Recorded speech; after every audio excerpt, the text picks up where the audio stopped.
Hello, welcome to One Moment Wiser. This is Christy Bridges, and I have Coni Meyers with us. This is Labor Day of 2018, and it's going to be one of the podcasts. We've launched a new podcast this weekend. So if you're joining us today on Facebook, that's terrific. If you're listening later on the podcast, then I'm glad to have you. The One Moment Wiser exists to help you live more wisely in every aspect of your life. So you understand yourself better, you communicate and enjoy your relationships better, and you have good direction in your life. And for that reason, I'm interviewing guests that I feel really demonstrate particular aspects of wisdom. Coni Meyers is definitely one of those people. Coni, you have earned your wisdom. You are now the founder of the Crystalline Moments movement, and the creator of a fantastic course that I really enjoyed called Kickbu Leadership. That course, I have to say, actually inspired an article that I wrote on anxiety management for a magazine called Faith-Filled Family Magazine. And that article used some of your mindfulness practices as a calming agent and a way to prevent future anxiety. So I really appreciate your inspiration there. Oh, thank you so much for having me, Christy. And by the way, congratulations on your podcast. Oh, thank you so much. I am loving it. So what made you aware that mindfulness leadership or that kick butt leadership techniques needed to be applied? You weren't always this amazing, were you? Not even close. No, if you would have said mindfulness to me about 10, 15 years ago, I would have been like, yeah, that's all woo-woo stuff. And I know that there's many people out there that still feel that. But it really, what happened is when my husband passed away and I had to find my new life, I couldn't go back to my old workaholic life that I had. And I had to really start doing some researching of my own soul and figure out what that crystalline moment did for me and how to move forward. That I really started paying attention to the more about mindfulness and what that really meant. So it's been a journey. It's been about a 7-year journey of me really stepping into it. And the Kick Butt Leadership course is a manifestation of that journey for sure. That is wonderful. So what does mindfulness really mean? If I've never heard about mindfulness, what would that mean to me? Mindfulness is just being aware of where you are right now, not what's happened in the past, not what's happening in the future, but being totally present. Because when we are totally present, we are able to move forward with our lives in a way that is intentional. And we focus on what is now rather than worrying about the past and not worrying about what's going to happen next. So being mindful is really just stopping and being aware of what you're feeling right now and what your inner voice is telling you. I love what Wayne Dyer says. He says, when we pray, we're speaking to God. When we are listening to our inner voice, we're listening to God speaking to us. And if you have to be in the present moment to be able to do that, you can't be aware of anything outside. So the most important thing is to just stop and breathe, because when we breathe, we bring ourselves to the present moment.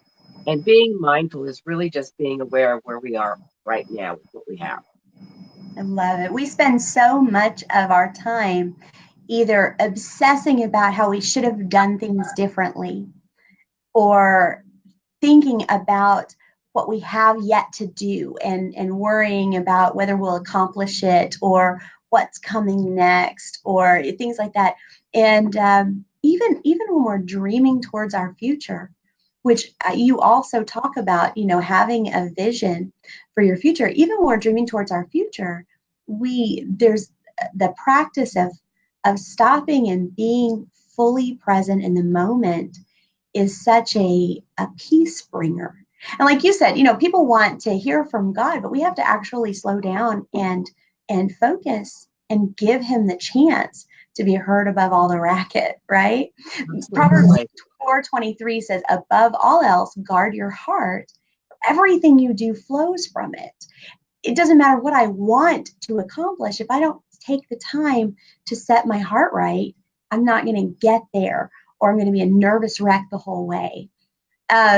You talk about the fact that in your course, you talk about the fact that they actually did a study on mindful practices. Tell me about that study. I think that was the turning point for me because I really believe I want to have proof that something works. I'm not really analytical, but I do like having evidence. And it was really the turning point. And actually, it was the beginning of why I wanted to write Kickbu Leadership. In 2011, there was a study done by Harvard Business Review, Yale University, a bunch of think tanks, a bunch of neuroscientists, a couple other universities. And they pulled in 57 different leaders from different sectors of business, divided the group into two halves. And one group they put through 8 weeks of mindfulness training, and the other group they did not.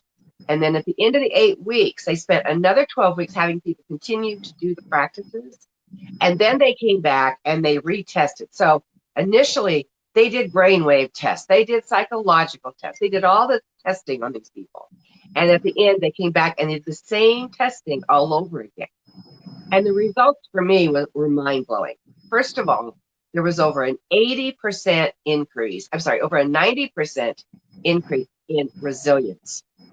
Now, whether it's our personal life or our business life, how important is it to be resilient? That this is critical. The second area was collaboration. It was over an 80% increase in collaboration. We collaborate with our family when we first get out of bed in the morning till late at night. We're collaborating all day long with people. And so if we can increase our ability to be able to do that and be effective by over 80%, just by simple little mindfulness practices, why wouldn't you want to do it? And the third area was the agility to be able to handle complex problems and situations. And that was over an 80% increase as well.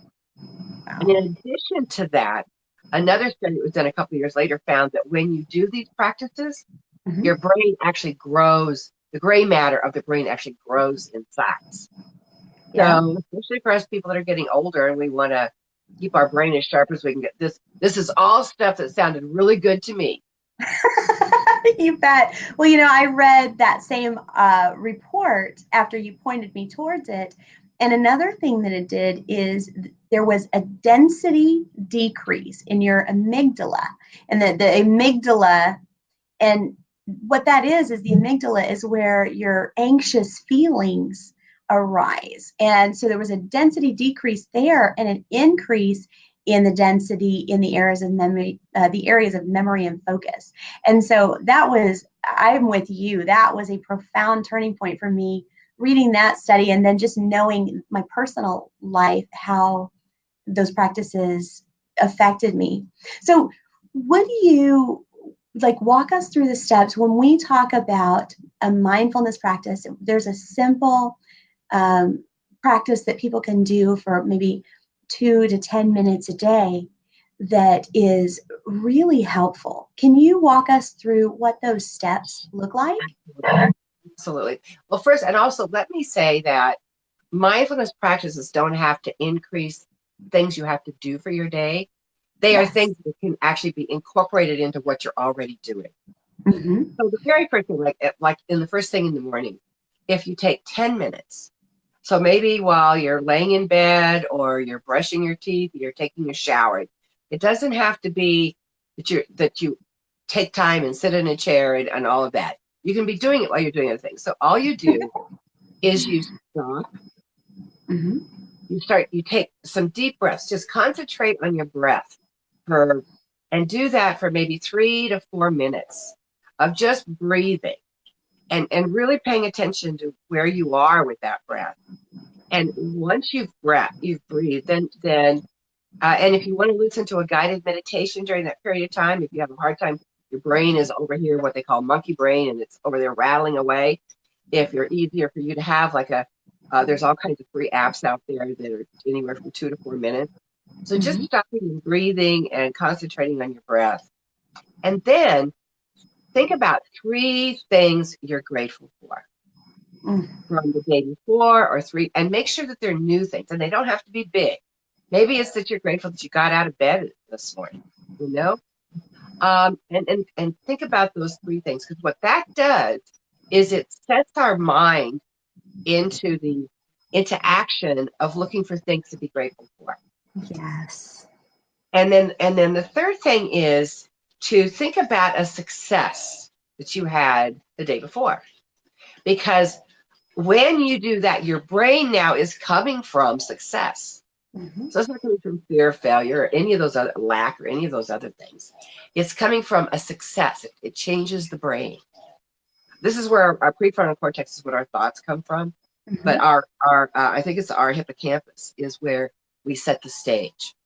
Ah. So by thinking about something you're successful for, and then think about what you want the end of the day to look like. What is the vision for the day? And you can't go to a vision, you have to come from it. So if you just breathe, I'm so happy and grateful that I'm having this opportunity to talk to Christy Bridges. I had an incredible day driving from LA to Vegas yesterday. Time to listen to some great books. And at the end of the day, I want it to be I'm having dinner with friends and family, to have it just be a really fun day. That's it. That's it. That's all it takes to start your day in a point of being present and being mindful. Wonderful. And so you're putting gratitude in there. You're putting a memory of a success, and our brains uh, expect the future to be like the most recent past. So if your most recent memory that you're concentrating on is a successful one, then your brain is going to expect success. And that's when, like you said, you envision how the end of your day, you're going to look back at today with that same feeling of success. And that is just a little tiny point in your kick butt leadership program, but that is, I think, one of the most important points, that it doesn't matter if you're a boss, if you're a leader, or if you're a janitor, you can experience that kind of anxiety reduction, success generating moment every day. Well, Connie, we're out of time, but thank you so much. I'm so glad that you are on here. And where can we find you? What's the best place to get a hold of you?